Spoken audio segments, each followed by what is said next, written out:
Hello hello.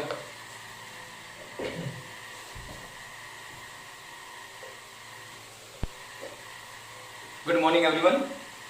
Good morning everyone. Good morning everyone, कैसे हो? बढ़िया हो सारे? चलो बेटा, देखो जैसे कि आपका पॉलिटी स्पेशल का बैच चला हुआ है, पॉलिटी स्पेशल, और लेक्चर आज 19th लेक्चर रहेगा, लेक्चर 19।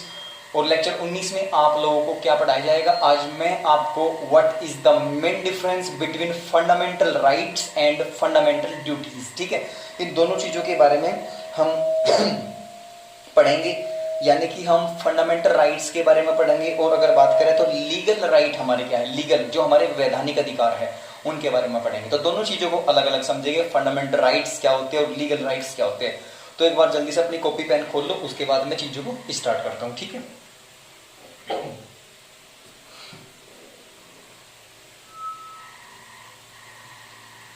एक बार कमेंट कर दो कि वीडियो क्वालिटी कैसी आ रही है, वीडियो क्वालिटी, साउंड क्वालिटी, ठीक है, ये सारी चीजें।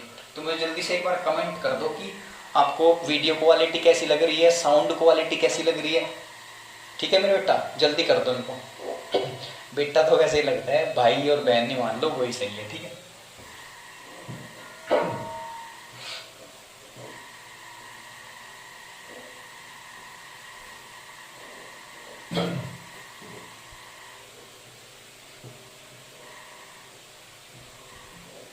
आपके लिए काफी खर्चा हो गया, ठीक है? बढ़िया बेहतरीन सा डीएसएलआर दिया है मैंने, और डीएसएलआर के साथ में ये जो ट्रांजिस्टर मिलता है, ट्रांजिस्टर यानी कि जो ये साउंड सिस्टम जो है, ये साउंड सिस्टम भी पड़ा है, ठीक है? तो काफ़ी कॉस्टली है ये चीज़ें, लेकिन आपके लिए बेनिफिट है बहुत ज़्यादा। इसलिए ऑनलाइन में अब आप लोग दिल खोल कर ऑनलाइन क्लास परचेज करो, अच्छे से सारी चीज़ें मिलेगी, क्वालिटी की क्लियरिटी, वो सारी चीज़ें बिल्कुल आपको स्पेशली मिलेंगी, ठीक है? हेडिंग डालो सबसे पहले। सबसे पहले हेडिंग डालो। आप लोग पढ़ रहे हो इंडियन पॉलिटी। इंडियन पॉलिटी, भारतीय भारतीय राजव्यवस्था, भारतीय राजव्यवस्था, इंडियन पॉलिटी, भारतीय राजव्यवस्था। और इंडियन पॉलिटी के अंदर आप लोग पढ़ रहे थे क्या? इंडियन पॉलिटी के अंदर आप लोग पढ़ रहे थे फंडामेंटल राइट्स। फंडामेंटल राइट्स यानी कि मौलिक अधिकार, मौलिक अधिकार, मौलिक अधिकार। और मौलिक अधिकार जो है वो आपके लगते हैं पार्ट 3 में, पार्ट 3 भाग 3 में, भाग 3, पार्ट 3 के अंदर आर्टिकल कहां से कहां तक? तो आर्टिकल 12 से आर्टिकल 35 तक। क्लियर? आज आप जो पढ़ोगे वो पढ़ोगे आप लोग, क्वेश्चन है आपका आज का जो आप लोग पढ़ोगे, what is the main difference, what is the main difference between, what is the main difference between fundamental rights, fundamental rights and legal rights?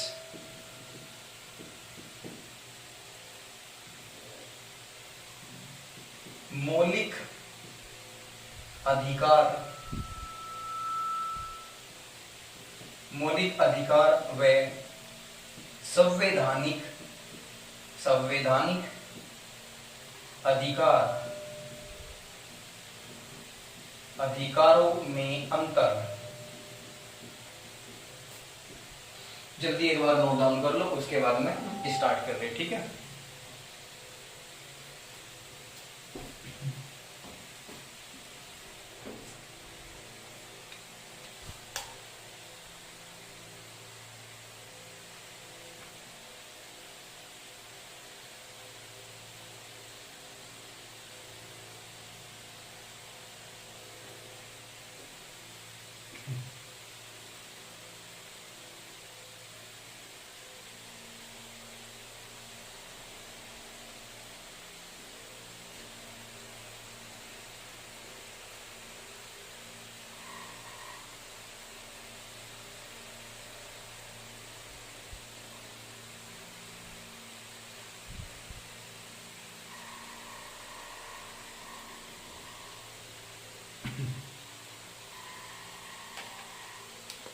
अब सही है क्या? अब एक बार वीडियो रेजोल्यूशन चेक कर लो, कोई दिक्कत आ रही थी कि शायद? हाँ, कैमरे से बस ठीक हो गया। लाइव देखो, चेक करो एक बार। गर्मी बहुत है यार।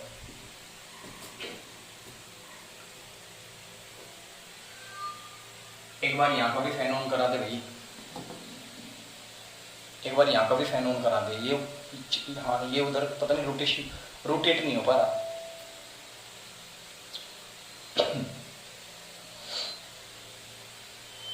कमेंट ऑन कर दो, आज कमेंट ऑन करो, साइड में ही है कमेंट ऑन का, ठीक है? यहाँ कमेंट्स ऑन करो। मेन कमेंट है ना, जो कॉमन कमेंट है, कॉमन कमेंट को देख लो। कॉमन कमेंट कौन सी है जो कॉमन हो? अच्छा भाई, कमेंट है आंसू तोमर है, कोई आंसू तोमर की कमेंट है, सर ज्योग्राफी का बैच कब से करोगे? बेटा ज्योग्राफी का जो बैच होगा आपका, जो ज्योग्राफी का बैच होगा वो बैच अभी नहीं चलने का, टाइम लगेगा थोड़ा सा, बता दूंगा, ठीक? अभी 2 बैच रनिंग में है। एक तो 11th और 12th की पॉलिटी का बैच रनिंग में है, दूसरा 10th क्लास की जो सोशल साइंस का बैच है वो रनिंग में है। 1 तारीख से सोशल साइंस स्टार्ट करूंगा। पे और कॉस्ट आपको सभी को पता है, 600 रुपये कंप्लीट है, 600 रुपये में कंप्लीट कराऊंगा मैं, ठीक है? आप लोग बाइजूस या और तरह तरह के ऐप है जहाँ से परचेज करते हो, कहीं की 1000 के कोर्स परचेज करते हो, अपने टीचर से नहीं करते, समझ में? फिर भी अपने टीचर से ही आना है, तो इसलिए बता रहा हूँ मैं, 600 रुपये पर कंप्लीट ही है बस। अगर किसी को नहीं पता हो तो बता देना, class 10th social science only 600 रुपये कंप्लीट फुल, ठीक है? चारों की चारों बुक, हिस्ट्री, पॉलिटी, ज्योग्राफी और इकोनॉमिक्स, चारों। और पॉलिटी के आप सभी को पता है 600 रुपये पर मंथ के हिसाब से है। जिसका वैलिडिटी जिसकी कंप्लीट होगी उसके पास में ऑटोमेटिक मैसेज पहुंचेगा और उसी को लिंक नहीं मिल पाएगा, ये ध्यान रखना। अभी आपका टाइम है, लेते रहो क्लास, जब टाइम आएगा 3 दिन पहले आपको मैसेज परमानेंट जाने शुरू हो गए, कॉल वगैरह भी जानी शुरू होगी, ठीक है? तो चलो देर न करते हैं, आगे बढ़ते हैं। डिफरेंस पता करेंगे सबसे पहले, डिफरेंस क्या है लीगल राइट और फंडामेंटल राइट्स में, ठीक है?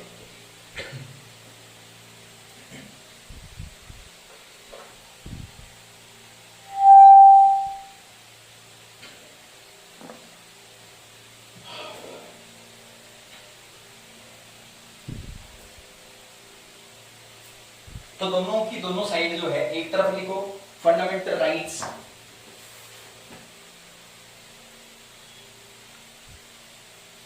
इधर लिखो फंडामेंटल राइट्स,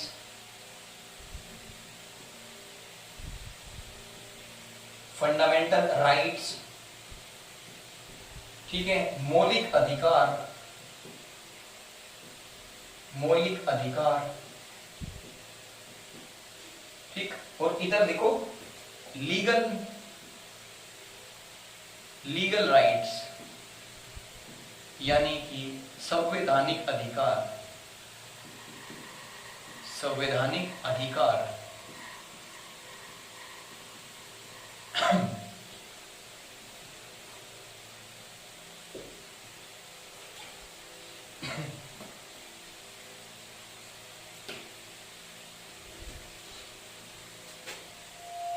पार्टिसिपेट कर लेंगे अच्छे से, ऐसे एक बार यहां तक देख लो, रेजोल्यूशन पास होता है। एक सेकेंड, एक सेकेंड,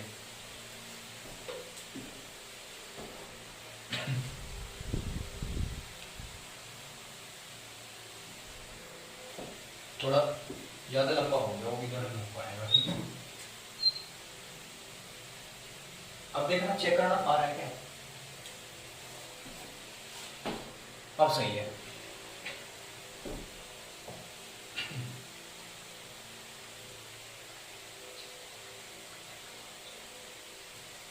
देखो भाई, फंडामेंटल राइट्स क्या होते हैं? Point number first, they can be challenged, they can be challenged in Supreme Court, they can be challenged Supreme Court and High Court, High Court, they can be challenged in Supreme Court and High Court, देखो, इनका इनका हनन होने पर, इनका हनन होने पर, इनका हनन होने पर हम सर्वोच्च न्यायालय, सर्वोच्च न्यायालय या राज्य के, या राज्य के उच्च न्यायालय, राज्य के उच्च न्यायालय में अपील कर सकते हैं। ठीक है मेरे भाई। भाई फंडामेंटल राइट्स जो हो गए, फंडामेंटल राइट्स अगर हमें कोई हमारे फंडामेंटल राइट्स नहीं प्रोवाइड करता, ठीक है, या हमारी जो फंडामेंटल राइट्स है उनका हनन होता है। हनन क्या होता है सर? हनन होता है कि अगर हमारे फंडामेंटल राइट्स के अकॉर्डिंग हमें वो चीजें ना करने दिए जाए तो उसको बोलते हैं हनन होना। तो अगर हमें हमारे फंडामेंटल राइट्स हमसे कोई छीनता है या उनका हनन करता है, तब हम कहाँ पे अपनी एप्लीकेशन दायर कर सकते हैं? सुप्रीम कोर्ट के अंदर या हाई कोर्ट के अंदर। तो यहाँ पर लिखा है इनका हनन होने पर हम सुप्रीम कोर्ट यानी कि सर्वोच्च न्यायालय और राज्य के उच्च न्यायालय में अपील कर सकते हैं। नोट करो।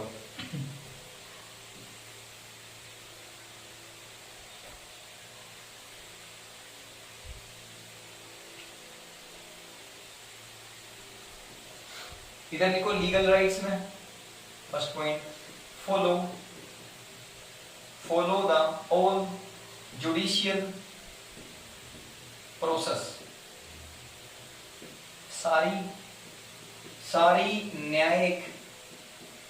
सारी न्यायिक प्रक्रिया से गुजरना पड़ता है।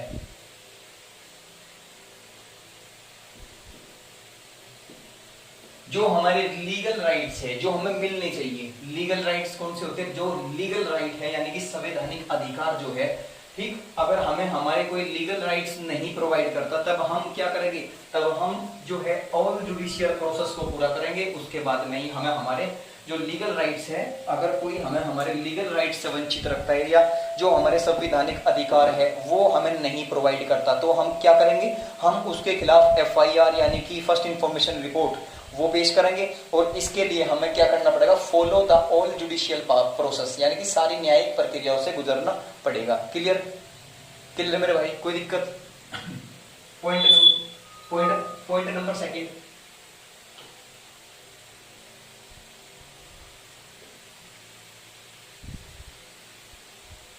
पॉइंट नंबर सेकंड है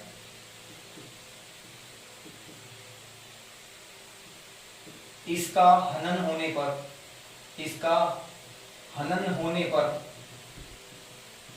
हम सीधे सर्वोच्च न्यायालय जा सकते हैं। सर्वोच्च न्यायालय को बोलते हैं सुप्रीम कोर्ट। ठीक है, तो लिखो we can directly या we can inform directly in Supreme Court। Clear? कोई दिक्कत?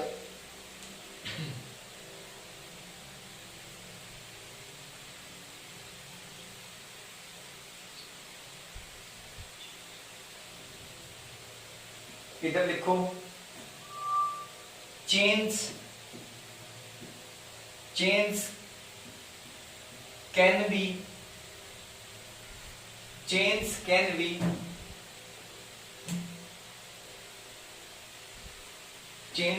be made by a simple law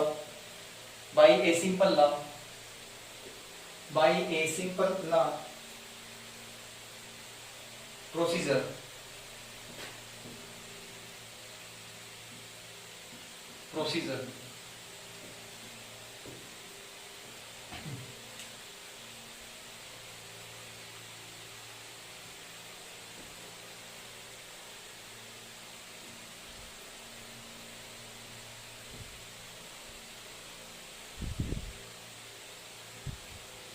procedure.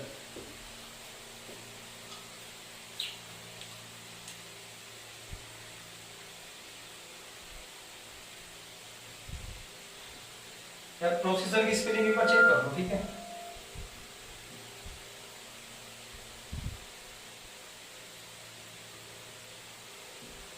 अब सही है प्रोसीजर, ठीक है।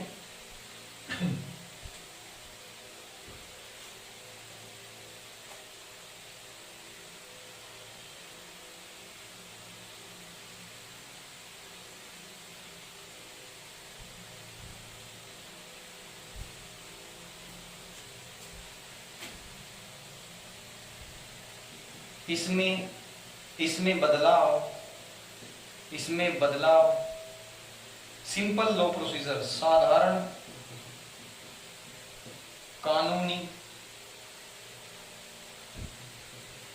साधारण कानूनों के द्वारा भी किया जा सकता है।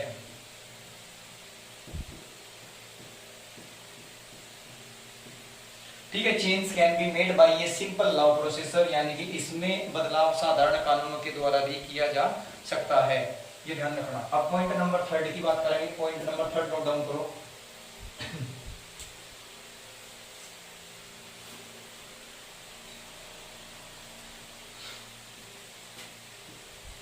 Change can be change can be made by the constitution, by the constitution amendment,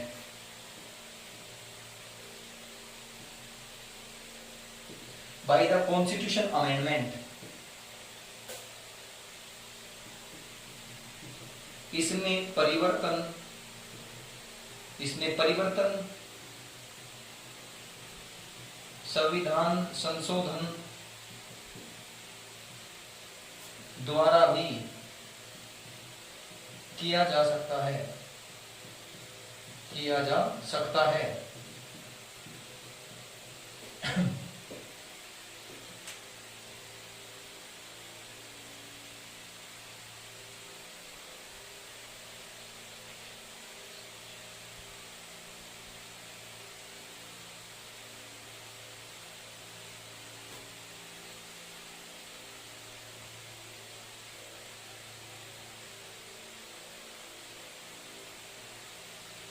इधर लिखो तीसरा पॉइंट,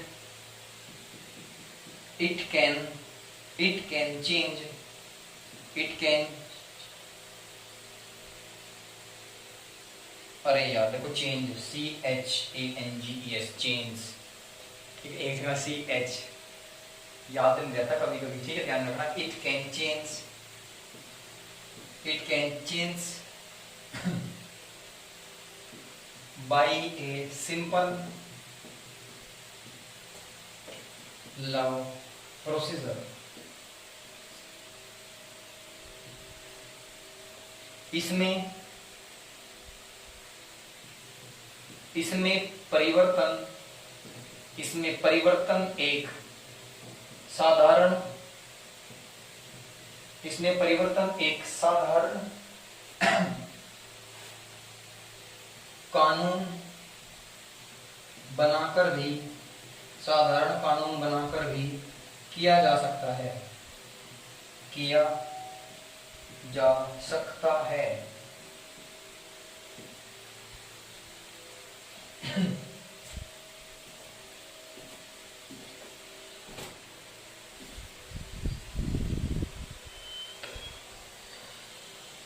करो भाई ध्यान से, सारी चीजें ध्यान से करना। और नोट्स मैं कई बार बता ली, नोट्स तरीके से बढ़िया राइटिंग टॉप होनी चाहिए आपकी। और इस क्लास का जो आपका कमेंट सेशन है वो ऑन है, कमेंट जरूर करें। ऑडियो क्वालिटी कैसी है, वीडियो क्वालिटी कैसी है, दोनों क्वालिटी के बारे में आप कमेंट जरूर करें।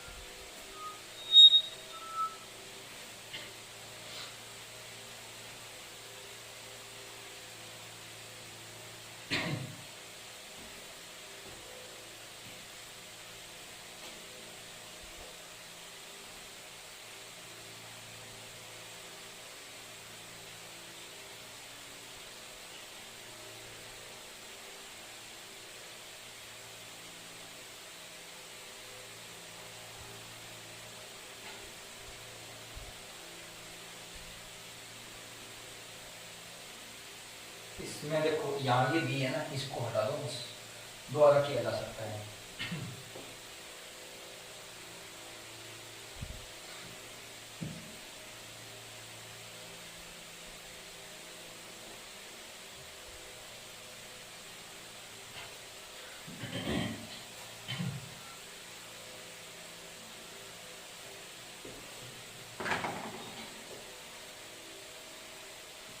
इधर लिखो point number 4, point number 4, fundamental gives protection, fundamental give protection from legislative plus executive.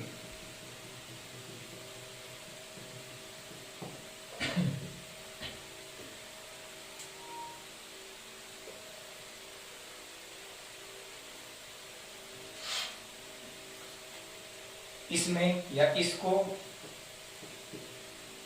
कार्यपालिका, इसको कार्यपालिका व विधायिका, इसको कार्यपालिका व विधायिका द्वारा सुरक्षा प्रदान की जाती है। इंक डाल दें मार्कर में, ठीक है, ब्लैक मार्कर होगा नहीं यहाँ पे, दूसरा कोई बात नहीं, इंक डाल दो। भाई नोट करें जल्दी एक बार, वैसे आप लोग हो बड़े चंट। अगर किसी दिन क्लास नहीं होती ना तो ये मत सोचा करो कि सर आज क्लास क्यों नहीं हुई है, ये मान लो कि टेक्निकल इशू है कुछ, वरना हम नहीं चाहते कि हमारी क्लास रुके या हमारी सर्विस रुके। आपको पता होगा ऐसा, हमारी सर्विस स्पीड पोस्ट भी तेज है। तो मेरे भाई टेंशन न लिया करो, बस थोड़ा सा आप अपनी पढ़ाई पर ध्यान कर लो, ठीक है। और हाँ, अपने पुराने लेक्चर कंप्लीट कर लो भाई, मैं बता रहा हूँ, कभी फिर ये बोलो सर शो नहीं हो रही, शो करने के अलग से पे करना पड़ेगा, फिर ध्यान रखना। अभी तो आपको इतनी बताई गई कि आप लोग अपने लेक्चर्स कंप्लीट कर ले जल्दी, टाइम रहते हुए। लेट बर्दाश्त नहीं है, मैं लेट हटवा दूंगा लेक्चरों को, फिर बोलोगे सर वही नहीं, नोट्स मिलेंगे बस, फिर लेक्चर नहीं मिलेंगे। तो यहाँ पे लिखा हुआ है fundamental rights fundamental give protection from legislative और एग्जीक्यूटिव। मतलब जो फंडामेंटल राइट्स होते हैं इनकी सुरक्षा कौन करता है, इनकी सुरक्षा करते हैं लेजिस्लेटिव और एग्जीक्यूटिव, यानी कि कार्यपालिका और विधायिका दोनों मिलकर फंडामेंटल राइट्स को प्रोटेक्ट करती है, यानी इनकी सुरक्षा करती है, ठीक है, ध्यान रखना। उसके बाद अगर हम बात करेंगे नेक्स्ट पॉइंट की, इधर हो गया, इधर देखो इनकी सुरक्षा कौन करती है, पॉइंट 4 तो लिखो इसमें, it's protected by executive, it's protected by executive only.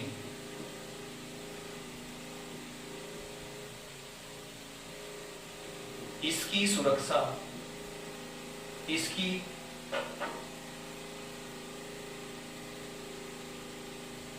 अरे यार, इसकी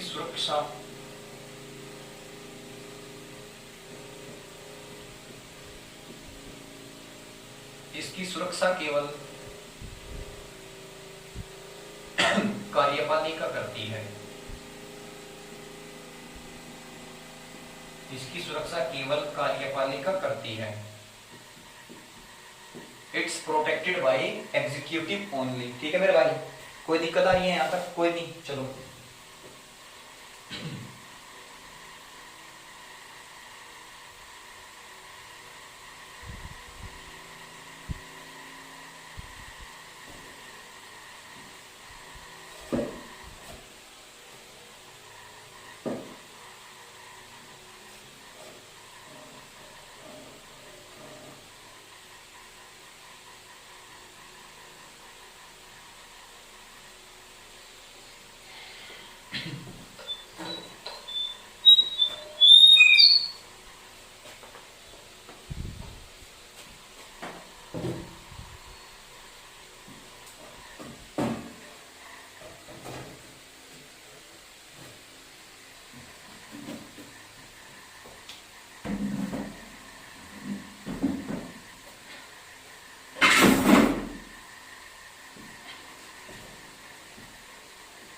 हो गया?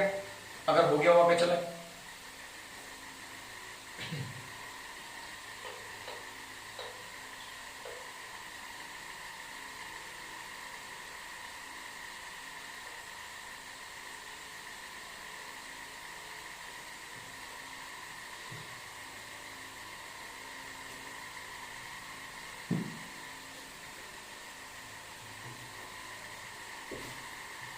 आवाज कहाँ से कर रहा है ये बार देखना, समझ में नहीं आएगा।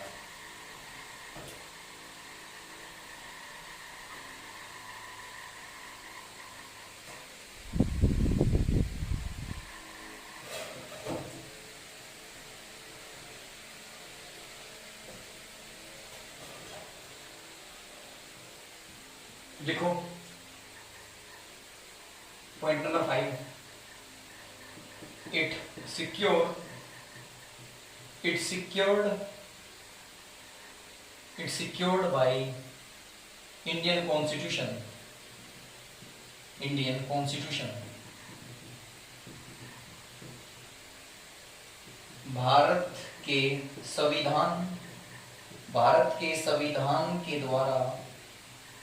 भारत के संविधान के द्वारा इसकी सुरक्षा की जाती है।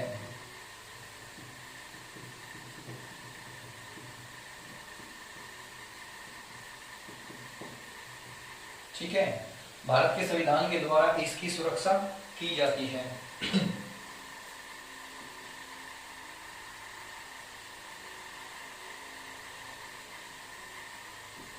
देखो, और legal rights they are secured by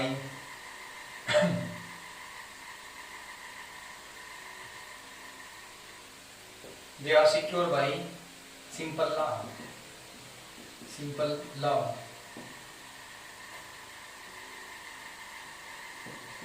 इनकी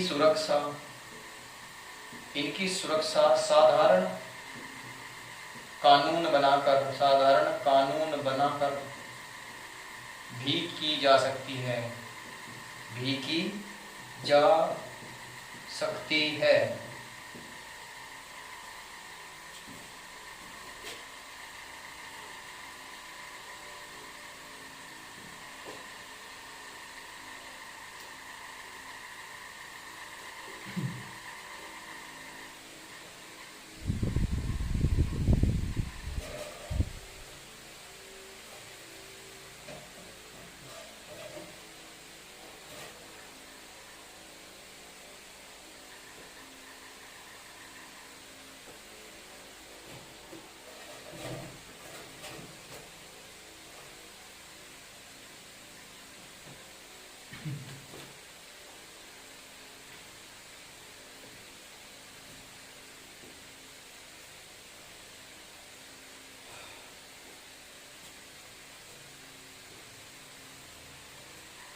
हेलो, आवाज आ रही है? आवाज आ रही है? कमेंट कर दो एक बार।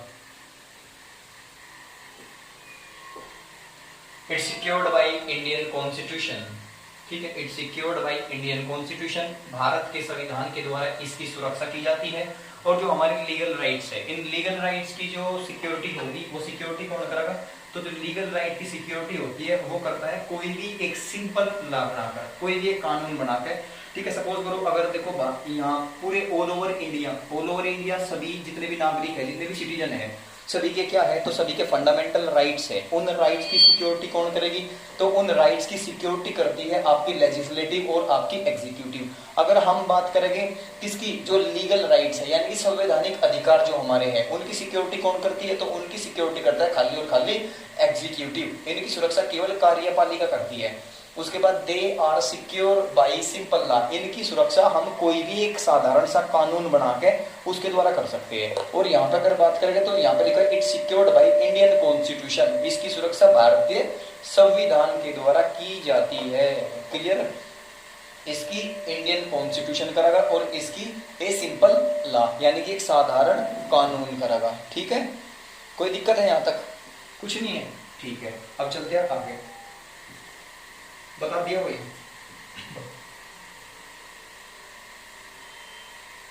कोई भी प्रॉब्लम हो तो बता दियो।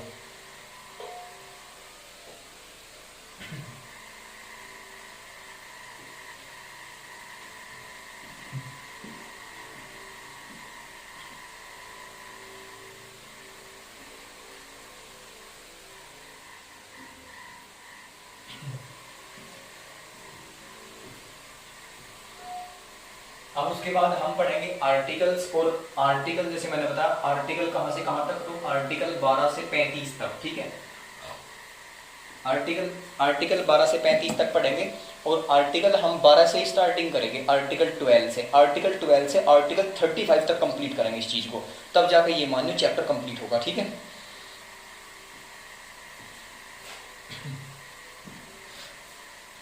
तो अब आर्टिकल की बारी है, आर्टिकल को करेंगे। आर्टिकल 12 डालो अपनी कॉपी में, आर्टिकल 12।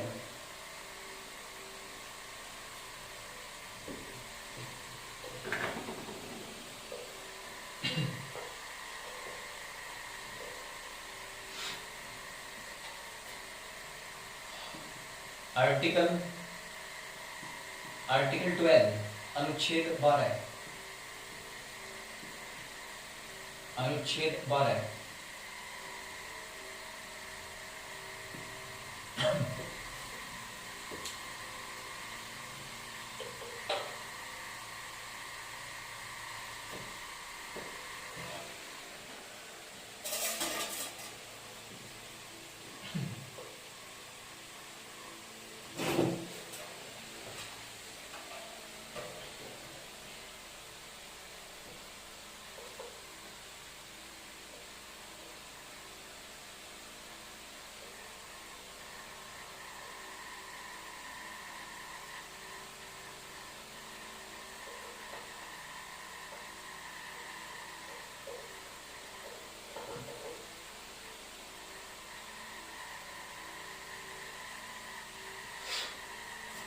आर्टिकल 12 के अंदर आप लोग क्या पढ़ोगे? आर्टिकल 12 के अंदर पढ़ोगे definition of state, definition of state, राज्य की परिभाषा, राज्य की परिभाषा। यहाँ स्टेट का मीनिंग क्या होता है मैं बता दूं। स्टेट जो होता है, लिख लो, स्टेट जो होता है, स्टेट राज्य, स्टेट किसके बराबर होता है? स्टेट नेशन के बराबर होता है, ये ध्यान रखना। हम किसी स्टेट को नेशन कह सकते हैं, हम किसी भी पर्टिकुलर स्टेट को नेशन कह सकते हैं, लेकिन किसी भी नेशन को हम स्टेट नहीं बोल सकते, ये ध्यान रखना। नेशन को हम स्टेट बोल सकते हैं, लेकिन भाई क्या है, देखो, हम किसी भी नेशन को स्टेट बोल सकते हैं, लेकिन स्टेट को हम नेशन नहीं बोल सकते। ठीक, ये ध्यान रखना। किसी भी देश को राज्य कहकर बुला सकते हैं।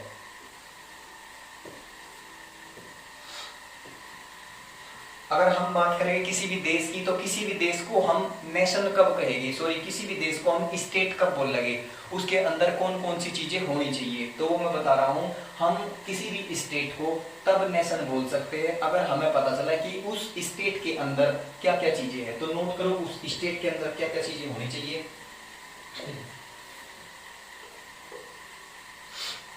लिखो, इट इंक्लूडेड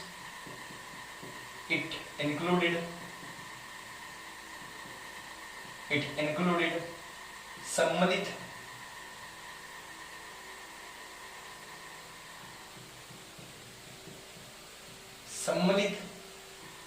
होते हैं क्या।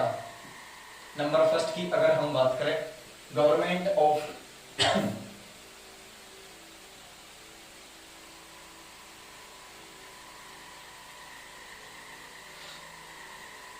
लिखो,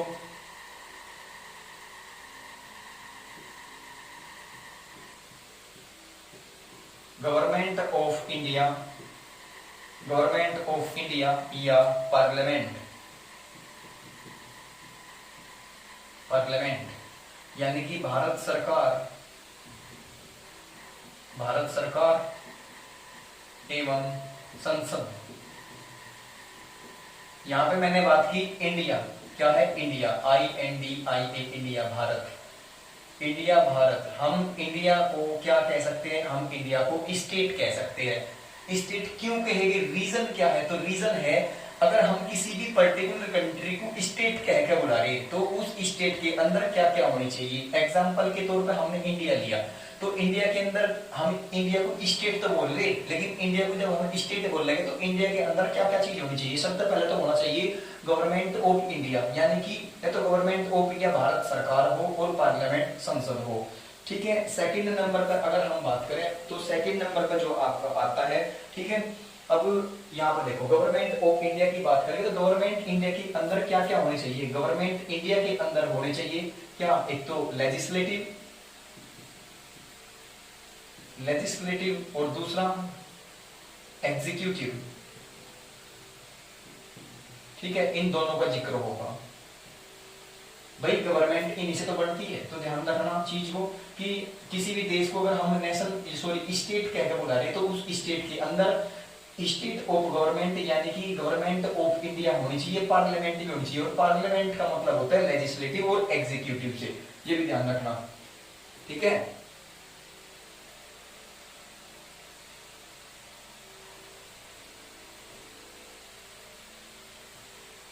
दूसरे नंबर पे होने चाहिए state government, state government, state government या legislative division, legislative division, legislative division. इसको लिखो राज्य की सरकार, राज्य की सरकार, राज्य की सरकार व लेजिस्लेटिव डिवीजन विधानमंडल। लेजिस्लेटिव डिवीजन को क्या बोलते हैं, विधानमंडल, व विधानमंडल।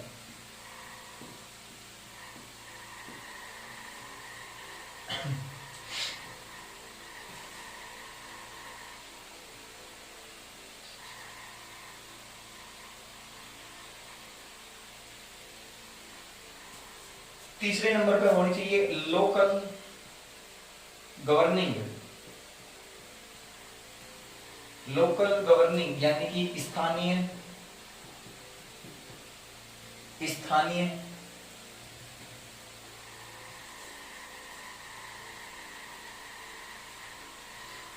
स्थानीय प्राधिकारी, स्थानीय प्राधिकारी, प्राधिकारी, ठीक है। 3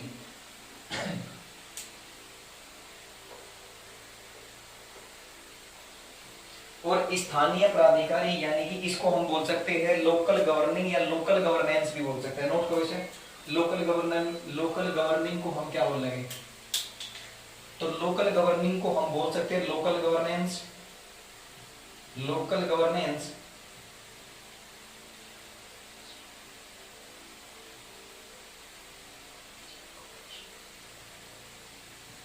लोकल गवर्नेंस यानी कि स्थानीय स्वशासन, स्थानीय स्वशासन। और इसके अंदर क्या क्या आते हैं ये ध्यान रखना, इसके अंदर क्या क्या काम करते हैं, तो इसके अंदर आते हैं आपके ग्राम पंचायत, ग्राम पंचायत, ठीक है, ग्राम पंचायत, ठीक है।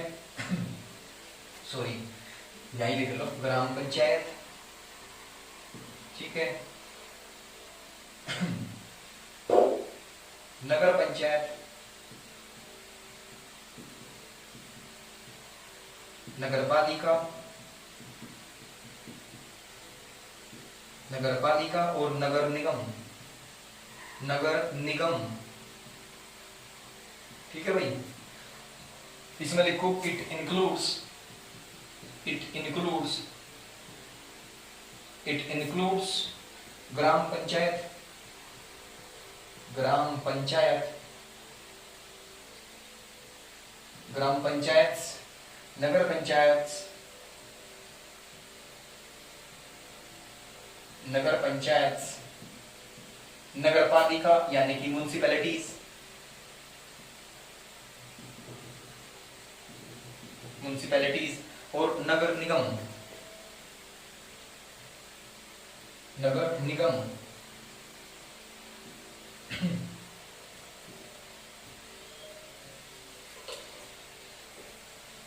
आपने पढ़ा होगा लोकल गवर्नेंस, स्थानीय स्वशासन।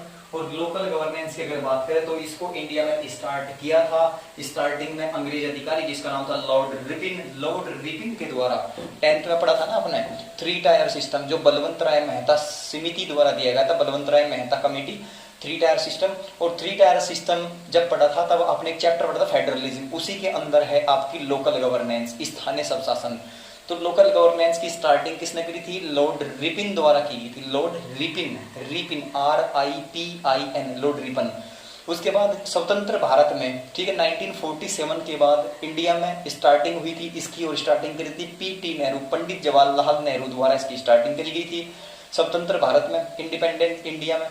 इसने पंडित जवाहरलाल नेहरू ने कहां से की थी इसकी सबसे पहले लोकल गवर्नेंस अप्लाई कहां हुआ था? राजस्थान में हुआ था। राजस्थान का एक जिला है, डिस्ट्रिक्ट है, जिस डिस्ट्रिक्ट का नाम है नागौर, NAGOR, नागौर डिस्ट्रिक्ट, नागौर जिला। राजस्थान के नागौर जिले से लोकल गवर्नेंस को स्टार्टिंग किया गया था पंडित जवाहरलाल नेहरू द्वारा। ठीक है भाई।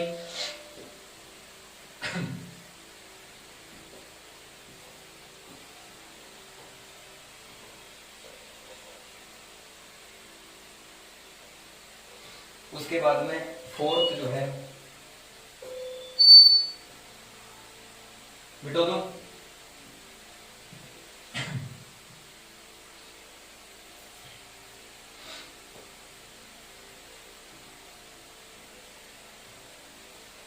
लिखो।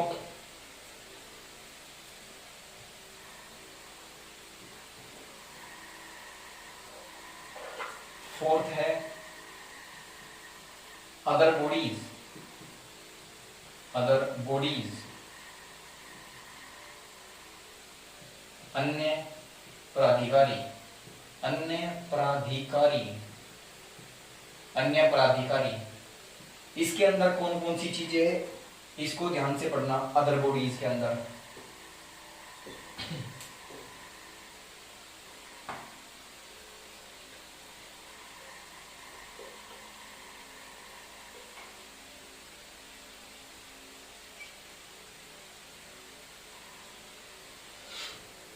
नंबर फर्स्ट है LIC, LIC यानी कि life insurance, life insurance corporation, Bharatiya Jeevan या जीवन बीमा निगम।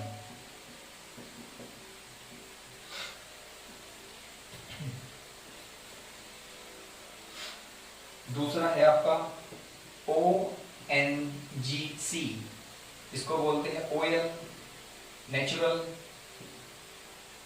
Natural gas corporation, oil natural gas corporation यानी कि तेल एवं प्राकृतिक गैस निगम।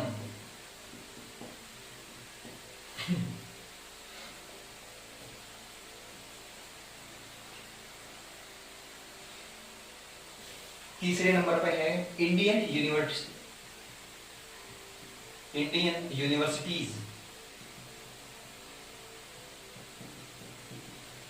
यूनिवर्सिटीज भारतीय विश्वविद्यालय, भारतीय विश्वविद्यालय।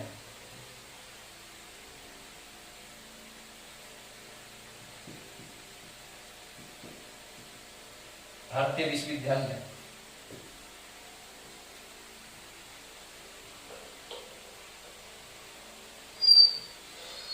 फोर्थ नंबर पे क्या है? AAI, इसको बोलते हैं airport airport authority, airport authority of India, ठीक है। भारतीय विमानपत्तन आयोग,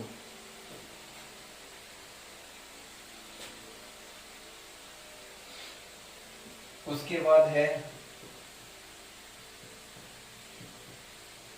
भारतीय, एक बार देख लो पानी पिला दो, ठीक है।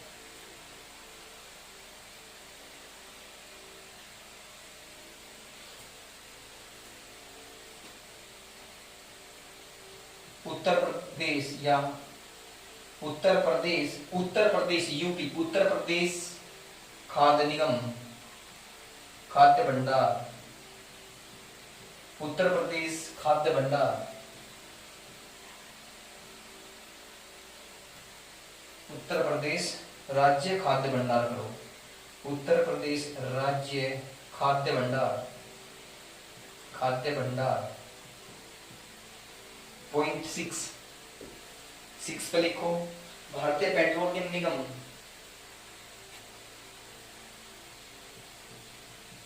भारतीय पेट्रोलियम,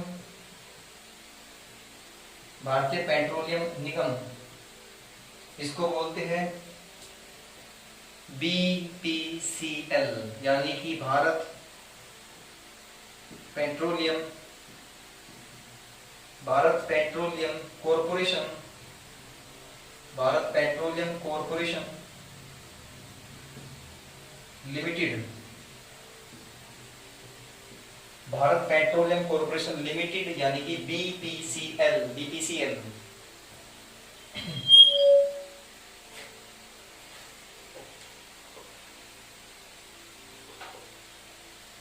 उसके बाद लिखो भारतीय, भारतीय कृषि अनुसंधान, भारतीय कृषि अनुसंधान केंद्र,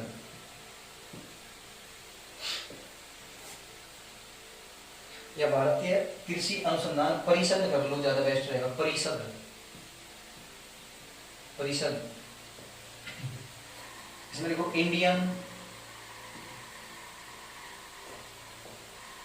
एग्रीकल्चर,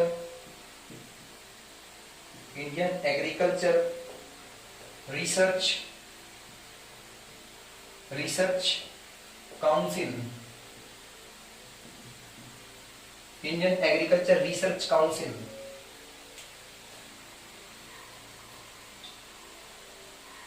उसके बाद 8 भारतीय खाद्य निगम, भारतीय खाद्य निगम, ठीक है। Food corporation, food corporation of India,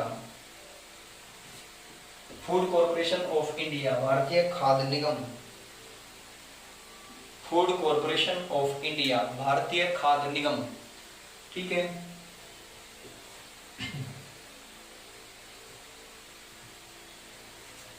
उसके बाद लिखो सेल, SAIL, सेल। 9वें नंबर पर लिखो steel, steel authority, steel authority of India, यानी कि SAIL, SAIL, steel authority India limited, ठीक है। Steel authority of India limited भी कर लो, LIMITED, लिमिटेड, यानी कि steel authority of India, steel authority, steel authority of India.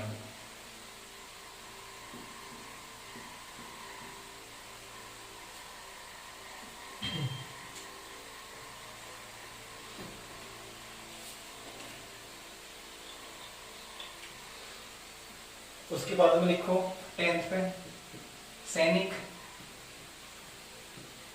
सैनिक स्कूल, सैनिक स्कूल अथॉरिटी,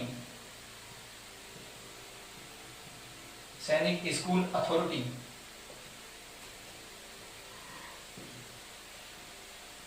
आर्मी स्कूल, या लिख सको डिफेंस स्कूल,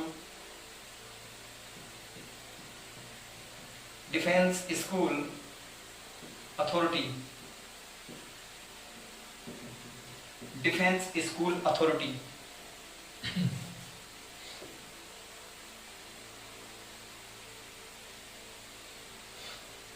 इसके बाद 11 नंबर पे रेलवे, रेलवे RAILWAY, रेलवे।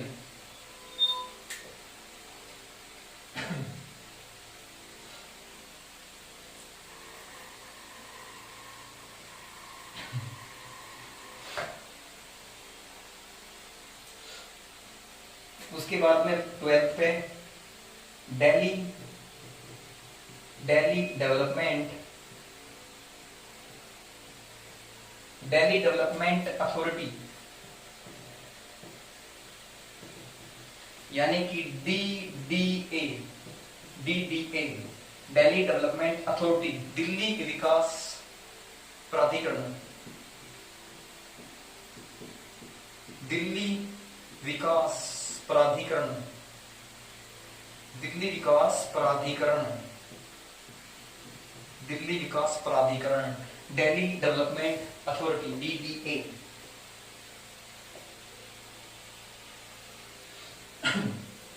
13 है बैंक, बैंक एवं बीमा कंपनी, बैंक एवं बीमा company, banks and insurance company, bank and insurance company.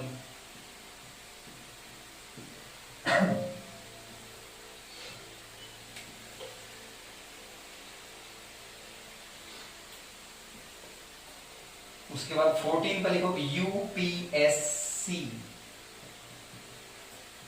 Union public service commission.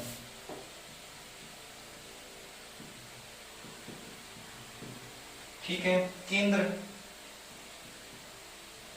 या संघ लोक सेवा आयोग, संघ लोक सेवा आयोग, यूपीएससी, यूपीएससी डिपार्टमेंट जो एग्जाम कंडक्ट करता है, यूपीएससी के अंदर आईएएस पीसीएस बनते हैं। ठीक है, उसके बाद 15 पे लिखो आप लोग बीएसएनएल, बीएसएनएल कम्युनिकेशन, बीएसएनएल, इसकी फुल फॉर्म लिख लो भारत संचार, भारत संचार, भारत संचार नेटवर्क नेशनल लिमिटेड, भारत संचार नेटवर्क लिमिटेड।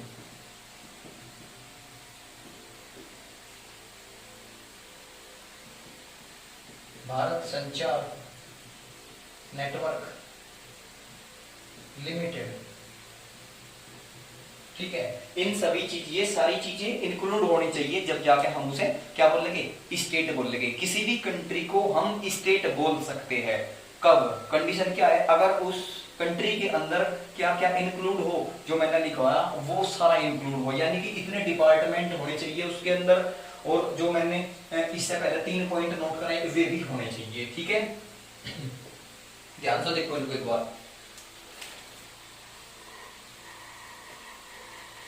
मैंने बताया कि स्टेट यानी कि गवर्नमेंट ऑफ इंडिया होनी चाहिए, पहला कौन सा था, गवर्नमेंट ऑफ इंडिया होनी चाहिए, और इंडियन गवर्नमेंट या पार्लियामेंट भी होना चाहिए। पार्लियामेंट के अंदर क्या क्या होना चाहिए, लेजिस्लेटिव भी होना चाहिए और एग्जीक्यूटिव भी होना चाहिए, उसको भी हम स्टेट बोल लेंगे। स्टेट बोलने के लिए और क्या क्या होना चाहिए, उसके बाद स्टेट गवर्नमेंट भी होनी चाहिए, उसके बाद तीसरा पॉइंट था लोकल गवर्नेंस भी होनी चाहिए, और चौथा पॉइंट क्या था, ये सारे डिपार्टमेंट भी होने चाहिए। तो ये कंपलसरी है, अगर ये नहीं है तो हम उस कंट्री को स्टेट नहीं बोल सकते। अगर ये सारी चीजें हैं तो हम उस कंट्री को क्या बोल सके मेरे भाई, हम उस कंट्री को आराम से स्टेट बोल सके। ठीक है सर, स्टेट मीन्स राज्य होता है, कंट्री मीन्स देश होता है। क्या कंट्री को स्टेट बोल सकते हैं? बिल्कुल बोल सकते हैं, किसी भी कंट्री को हम स्टेट बोल सकते हैं। कब? जब ये कंडीशन फॉलो होती हो। आर्टिकल 12 बहुत ज्यादा इंपॉर्टेंट है, इसको ध्यान से करेंगे, तरीके से करेंगे, ठीक है, प्यार से करेंगे। और आज की क्लास को यही विराम देते हैं। कल आर्टिकल 13 से शुरू करेंगे और लगभग और 5 या 6 लेक्चर्स में कंप्लीट हो जाएगा ये। ठीक है दोस्तों, तो बने रहिए, तरीके से नोट्स बनाए अपने। तो मिलते हैं कल एक नई शुरुआत के साथ। ठीक है दोस्तों, धन्यवाद, bye bye, best of luck, see you next tomorrow. ठीक है।